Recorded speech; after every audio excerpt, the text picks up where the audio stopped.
11월 가을은 또 감사의 계절입니다. 감사할 수 없는 우리의 삶에 여러 가지 상황들이 있을 수 있겠지만 그럼에도 불구하고 감사하면서 하나님의 섭리 속에 축복을 누리며 사는 저와 여러분이 되었으면 좋겠습니다. 지난주 12.27 한국 연합예배는 참 큰 감동이었습니다. 그랬죠? 네, 저에게는 그래서 올해 저에게는 가장 큰 감사가 그 예배가 아니었나 생각이 되어집니다. 개인적으로 한 건 아무것도 없습니다. 그러나 같은 마음과 외침이 있는 목회자들이 있다라는 것, 제가 설교를 들으면서 제가 사실은 그분들의 무슨 내용을 받고 이렇게 설교를 한 건 아니거든요.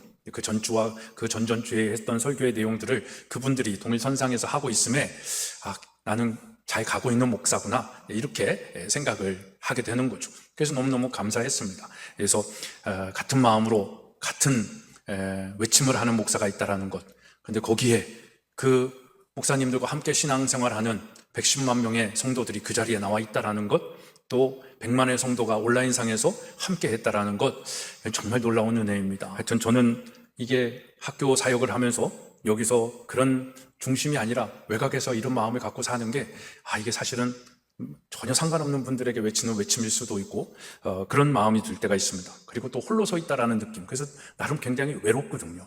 근데 그런 마음들이 참 하나님께서 위로해 주는 그런 마음들. 아무튼 근데 그 설교의 내용과 그 모든 분위기, 또 처음부터 끝까지 되어지는 그 순서 하나하나가 너무 감사했어요.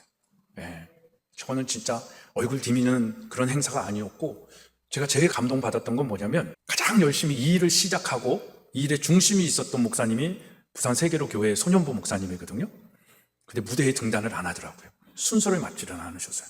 저는 그게 진짜 감동이었어요. 그거 쉽지 않은 일이거든요. 등 떠밀어서 나갈 수도 있고, 본인이 경과보고를 할 수도 있고, 또 얘기하고 싶은 게 얼마나 많았겠어요. 근데 그거를 다 억누른 거죠.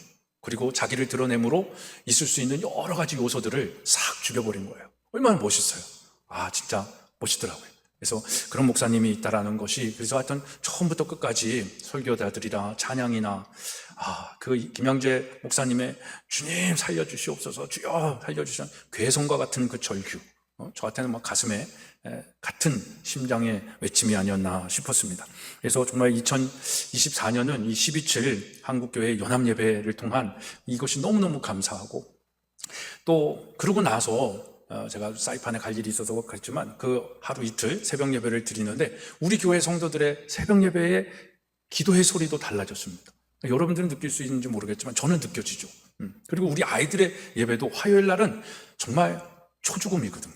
애들이 새벽 예배 드리는 모습이 거의 깨어있는 아이들이 없어요. 깨어있어도 되게 힘들거든요. 우리 아이들도 많이 갔다 왔는지 그날 화요일은 정말 아이들이 거의 조는 아이들이 없고, 또 그냥 예배를 잘 드리는 한 목요일, 금요일 분위기가 화요일에 느껴지더라고요. 그것도 너무너무 감사했습니다. 여러분, 저는 이게 여러분들의 일상 속에 아무 변화가 없는 것 같죠? 그러나 이 11.7 연합 예배를 통해서 하나님이 주시는 그 은혜가 한국 교회에 어마어마할 것입니다. 그러니까 이게 참석한 자와 참석하지 않은 자를 손현보 목사님은 이제 이렇게 가르기도 하지만 그걸 가른다고 욕하는 사람도 있는데, 사실은 이게 참석하고 해서 좋은 사람, 안 해서 나쁜 사람, 믿음 있는 사람, 믿음 없는 사람이 아니라 그 영광을 맛본 사람과 안 못 본 사람, 이게 차이가 있다라는 것을 얘기하는 거죠. 그래서 정말 그날에 진짜 갔을 때 처음에 우리 비 왔었잖아요. 제가 이 비가 오면 어떨까? 저는 기대한 게 비가 와도 이 사람들은 움직이지 않을 사람들이다, 이런 기대감. 근데 비를 거두시더라고요. 근데 해를 한 번도 보여주지 않으셨어요. 거기서 저는 또 구름 기둥으로 이 하나님의 이 예배자들을 덮고 계신 하나님의 그 품, 그 하나님의 마음, 그런 것들이 느껴지는 거죠. 진짜 하나님이 숨어있던, 정말 목소리를 내고 싶어도 낼 자리가 없었는데 이 자리에 나와서 마음껏 기도하고 마음껏 찬양하고, 거기 진짜 성도들이 하나라는 걸 제가 어디서 느꼈냐면 그 앞에 앉아있는데 양호인 권사님하고 그 옆에 있는 분들하고 먹을 걸 나누어 먹더라고요. 또 옆에 있는 또 남시영 권사님하고 또 그 앞에 있는 목사님 가정인 것 같아요. 고구마가 해맞다고 고구마를 가지고 나눠 먹더라고요. 그러니까 이런 것들이 정말 한 번도 못 본 사람들이잖아요. 근데 그 그리스도 안에서 하나 된 사람들이니까 정말 떡을 떼어 나누는 그 초대교회의 모습이잖아요. 얼마나 아름다운지 뒤에서 보면서 나는 안 주나? 이러면서도 그런 모습만으로도 배가 부른 거죠.